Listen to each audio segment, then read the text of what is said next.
And we have another storage classes, disk only. Disk only. What is disk only means? Instead of RAM memory, we can save RDDs in disk. We can save RDDs in disk. Let's see, disk only. First unpersist R1, and next one persist persist R1 into disk only. Disk only.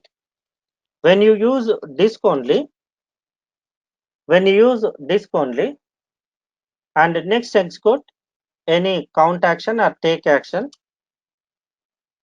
Let's go memory, refresh. You will see storage level is disk. Previous one is storage level is memory, right? But this time it's showing storage level is disk. Disk means it uses hard disk space. Hard disk space. Hard disk space. Then now tell me, what is the difference between disk only and memory only? Which one is faster? Can anyone tell me disk is faster or memory is faster? Memory always faster. Yes. Yes, Hemant. Yes, Ravi. Memory is always faster than disk. When we go for disk space, whenever we have less memory, whenever we have less memory, then we can go for disk serialized based or disk deserialized based. Okay.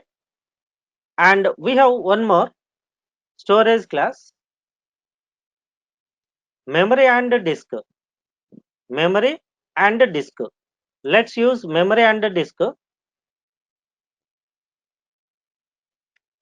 Memory and disk. Let's unpersist R1.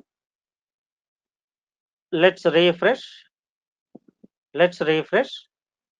So there is no RDD persisted. Now let's use memory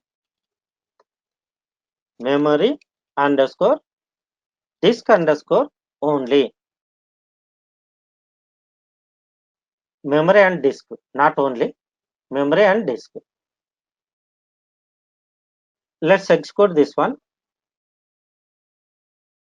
Let's check spelling. Memory and, it is memory and underscore disk. Let's execute this one. Let's refresh here. There is no RDD persisted because we didn't execute any action. Let's execute R1 dot count. So now go to browser and refresh. So RDD persisted. It's showing memory, but we assigned memory and disk. Memory and disk, but it's showing storage level memory. Why? Can anyone guess why it is used storage level memory, but we assigned memory and disk, right? What is the meaning of memory and disk? Can anyone guess?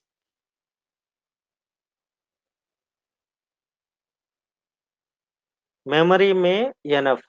Okay, you are almost correct, Ravi. Ravi said memory may enough. Can anyone guess why it saved memory? And understand this persistent storage class. Understand this persistent storage class. Memory and memory underscore and underscore disk. We are persisting RDD, right? We are persisting R1 RDD. So first it will try to persist this R1 RDD in memory. If memory is not available, then it will use disk memory. You got the point? First it will try to persist in memory. If memory is not available, then it will persist in disk. If memory is available, then it will not use as disk space. It will not use as disk space. If memory is available, it will not use disk space. If memory is available, if memory available, it will not use disk space. If memory is not available, then it uses disk space.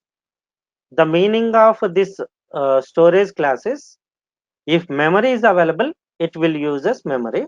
If memory space is not available, then it will use as disk space. So this is deserialized phase, right? And we have serialized phase. Memory underscore and underscore disk underscore serialized. What happened after it stores it in RAM? Yep, that's what I said, RAM. Wherein first memory is available, then it is stored in memory. That's it. If memory is not available, then it uses disk space variant.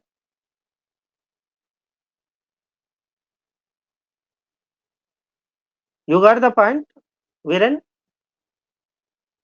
If memory is available, it occupies memory space only.